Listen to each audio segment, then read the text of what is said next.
ოჯახში ძალადობასაც მინდა რომ შევეხოთ. ეგეც ძალიან ბევრია ჩვენ ქვეყანაში. და დედების ხშირად პოზიცია არის ხოლმე რომ ბავშვს მამის გარეშე ხო არ დაუტოვებ.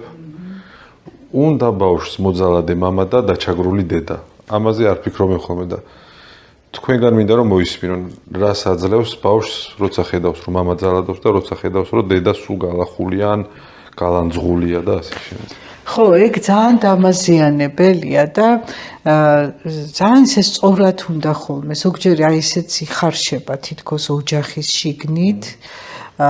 განქორწინება არ ხდება და კარგად უნდა დაფიქრდნენ მშობლები რა, როდის უფრო მეტად ზიანდება ბავშვი. როდესაც ამ მუდმივ სკანდალებს უყურებს, თუ მაშინ როდესაც შეიძლება ერთად არ ცხოვრობენ ეს ადამიანები, მაგრამ ბავშვი დედაც ყავს და მამაც ყავს, ხო? და აი ეს უსაფრთხოების და ემოციურად დაცულობის გარემო შენარჩუნებულია.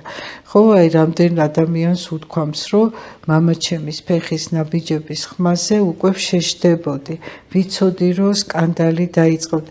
დედაჩემი რო წამოდგებოდა და კარს გააღებდა უკვე ხვდებოდი, რომ ის ახლა ნასვამი მოვიდა, ეს რაღაცას ეტყოდა და სკანდალი დაიწყებდა.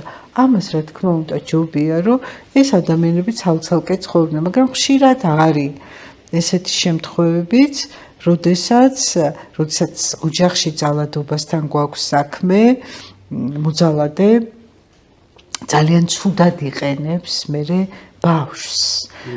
ხო, ცდილობს, რომ ბავშვის დახმარებით დასაჯოს. ხშირად არის, რომ ორივე მხარეს შორის ეს კიდე ცალკე თემა.